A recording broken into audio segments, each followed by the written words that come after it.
All right, how we doing? My name's Ashton. Let's talk about music.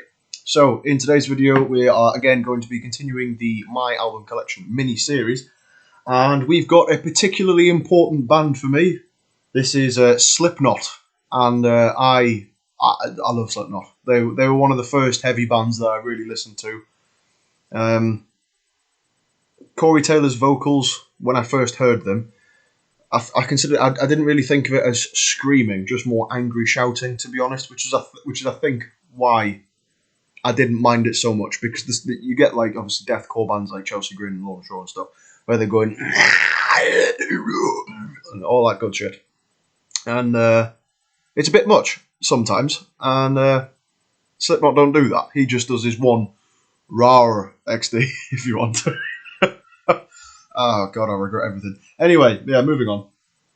I have 4 albums by Slipknot. The first one of which is... I don't know if I'd consider this the best, but certainly one of them. It is their debut. Well, it's not actually their debut, because they released another album before this, Mate, Feed, Kill, Repeat. But this is their debut with Corey Taylor, their self-titled 1999 release, Slipknot.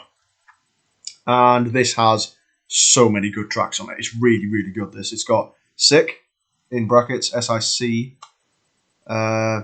which means like taken from, I believe. Eyeless, Wait and Bleed, Surfacing, Spit It Out, which is one of my favourite tracks of all time. Spit It Out was great. Tattered and Torn, Me Inside, Liberate, Prosthetics, No Life, Diluted, Only One, and Stizzers, which is the only track Slipknot I've ever played in drop F sharp. It's a shame, personally, I don't really rate it, to be honest, but yeah. There's also the first track, which is 742617000027. Very catchy name, that. But nonetheless, with all these catchy names in the album, this is a really, really good album. It is fantastic, and it's creepy looking as well because of all the masks that they've got as well. But honestly, this is a really, really good album. I'd bought a few more albums before this, and I'd listened to a few more Slipknot albums before this, like The Grey Chapter and Volume 3, and All Hope Is Gone, stuff like that. But this stood out for me. This one really stood out. It's a really, really good album. It's just a collection of bangers. It really, really is a very, very good album, and I highly recommend you check it out. Slipknot's original Slipknot album, by Slipknot, yeah. Check it out. Up next we have, I believe this is their second... Well, after that, the release after that. Well, it's 2001 anyway. It's Iowa by Slipknot, which is a very highly rated album. Personally, I don't like the mixing on this album. However, there are some pretty good songs on this album, indeed. Starts off with 515 and then goes into People equals another word for defecation. Into Disaster Piece, which is a positively messed up piece of music. Nonetheless, it's quite good. My Plague, Everything Ends, The Heretic Anthem, which is absolutely fantastic song. So good. Chug Chug, McChuggity Chug. Gently, which I believe is a Tenacious D cover. It's not a Tenacious D cover. Left Behind, which is a great song. The Shape, I Am Hated, Skin Ticket, New Abortion, Metabolic, and Iowa. Out of all of the albums I own, this is, quite frankly, my least favourite. It just is. That being said, it's not a bad album by any means necessary. You should check this out. Slipknot, Iowa. Do check it out. Check out The Heretic Anthem, because that's a fantastic piece of music. And People equals Sugar Honey Iced Tea. It's very, very good. The next album that I have by Slipknot was the first album I ever bought for myself with my own money. The first album I ever bought with my own money was Disturbed's 10,000 Fists. But this is the first album I ever bought for myself. And it is Slipknot's .5 The Grey Chapter. Now, they released this just after... it was the first album they released after Paul Gray died. And also Joey Jordison had quit the band too. I was very, very... well, I didn't actually know who Paul Gray was at the time when he died, but when I listened to all of his older music, I was quite sad, because he was a fantastic bassist. He really, really was. And Joey Jordison was a great drummer as well. Rest in peace, Paul Gray and Joey Jordison. But this album is amazing. Really, really amazing. This is up there with the original one. This is a really, really good album. It starts off with XIX, which they opened with when I went to see them. That was my first standing tour, by which I mean it's the first gig I went to in the standing area. And they were supported by Korn and King 810. It was a fantastic gig. Really, really good. And they opened with XIX into Sarcastrophe. That's probably 19. But yeah, XIX. They opened with XIX into Sarcastrophe, and it was so heavy and so awesome. The crowd was like liquid. They had flamethrowers, and it was spinning around on the percussionists were spinning around on like these pedestals, hitting kegs with big metal baseball bats. It was just such a vibe. I don't know if you could call it a vibe, but still such a vibe. It's got AOV, Approaching Original Violets. The Devil in I, which was an instant classic. Such a good song. Kill Pop, which I believe is quite underrated, but still, they have played it live. It's a very good song. Skeptic, which is so underrated. I'm not sure if it's Lech or Lech. Probably Lech. Goodbye. Nomadic, which again, another fantastically underrated song by Slipknot. Nomadic is great. The one that kills the least, Custer, which is a favourite off the album for other fans, and that's because it's a great album, a great song. Be Prepared for Hell, the negative one, which is so great live. They played it twice. They played it on that tour I went to see them, and the next time I went to see them, which was, I think it was 2017. They were supported by Suicidal Tendencies and Sixth. Sixth are a great band as well. You should check them out.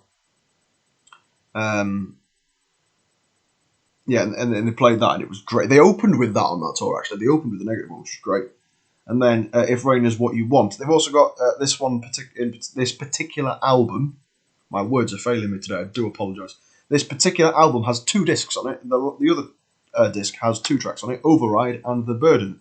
Neither of which are really noteworthy, to be honest. But, that being said, Sarcastrophe, AOV, The Devil in I, Kill Pop, Skeptic, Nomadic, and Custer and the Negative One are fantastic tracks. And that's 8 tracks out of the total 16, which is half. Which for Slipknot is quite good.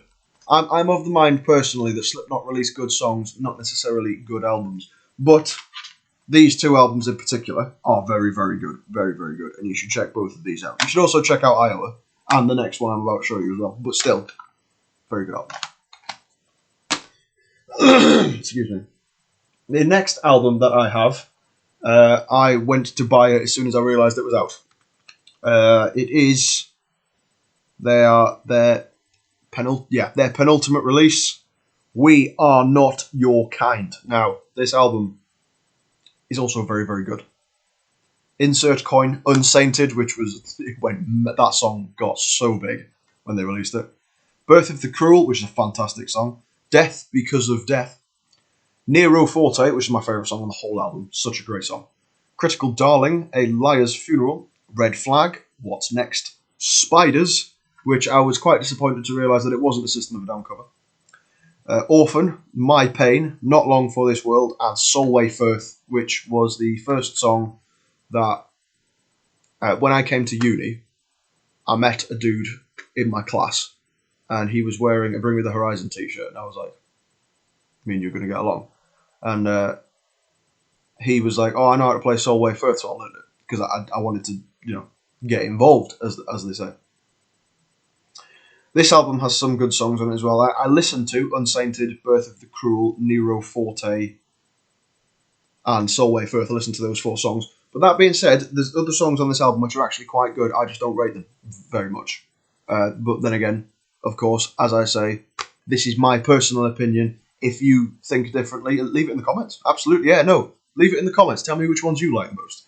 I like Unsainted, Birth of the Cruel, Nero Forte, and Solway Firth. Those are my 4 personal favourites, and those are the 4 from this album that I listen to on the regular.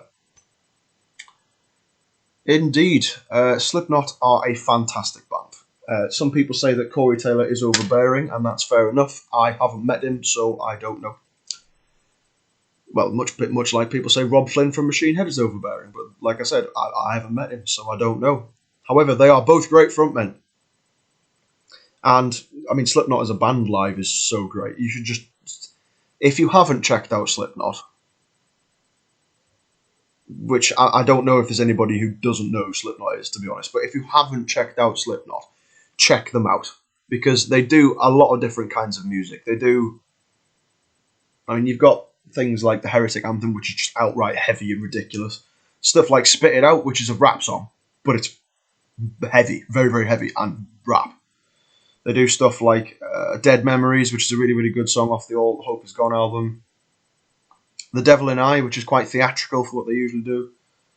They're just really good. You know, they do all sorts of good things. And you should check them out, yeah.